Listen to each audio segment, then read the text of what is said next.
ইতিমধ্যেই আপনারা যেমনটা জানেন, শরীফ ওসমান হাদির দাফনের পর ইনকিলাব মঞ্চ সহ তার অনুসারীরা সবাই জমায়েত করছেন শাহবাগ এলাকায়। আমাদের সহকর্মীরাও সেখানেই আছেন। কিছুক্ষণ আগেও দেখছিলাম শাহবাগ এলাকার চিত্র। আর একবার যেতে চাই আমরা শাহবাগ এলাকায়, দেখে আসতে চাই এখনকার চিত্র কি। সহকর্মী মশিউর অনেককে দেখতে পাচ্ছি। অনেক কি বলছেন হাদির অনুসারীরা? তখন আপনি নিশ্চয়ই দেখতে পাচ্ছেন আমার চারপাশে লাখো জনতার ভিড়।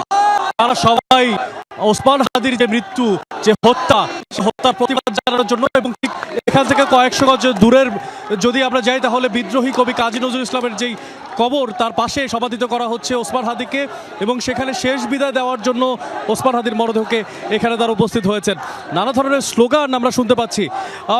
মূলত যেটা হয়েছে যে মানিক বে এভিনিউতে জানাজার নামাজ পড়ার পরে লাখো জনতার স্রোত, বিপ্লবী স্রোত, তারা কিন্তু এসে পৌঁছায় এই শাহবাগ চত্বরে, এবং এখানে এসে তারা নানা স্লোগান দিতে থাকেন।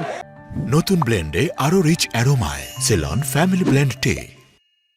ওসমান হাদির যে হত্যা, সেই হত্যার পরবর্তী মুহূর্তে তাদের যে হত্যাকারী, তার হত্যাকারীদেরকে গ্রেফতার না করতে পারা, এবং তাদের যে সহযোগী তাদেরকে যেই খুঁজে বের না করতে পারা, এ ধরনের নানা ধরনের অভিযোগ তাদের, পাশাপাশি তাদেরকে দ্রুত আইনের আওতায় এনে তাদের যে শাস্তি সেটা নিশ্চিত করার কথাও কিন্তু তারা বলছেন।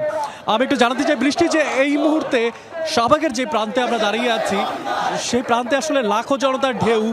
মূলত তারা একসাথে হয়ে সম্মিলিত কণ্ঠে তারা জানাতে চায় যে আসলে হাদি মারা গেছেন, হাদি হত্যা হয়েছে, কিন্তু তার পরেও হাদির যে বিপ্লব, যে বিপ্লবী কণ্ঠ, সে কণ্ঠ এখনো বেঁচে আছে তাদের কণ্ঠের ভেতরে।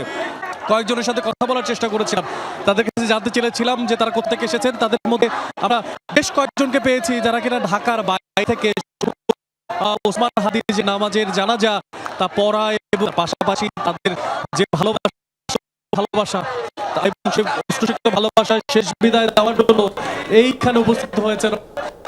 প্রচুর মানুষের ভিড় আমরা দেখেছি ইতিমধ্যেই। শাহবাগে প্রচুর মানুষ জমায়েত করছেন, সমাবেশ করছেন, দেখছিলাম সেই খবর।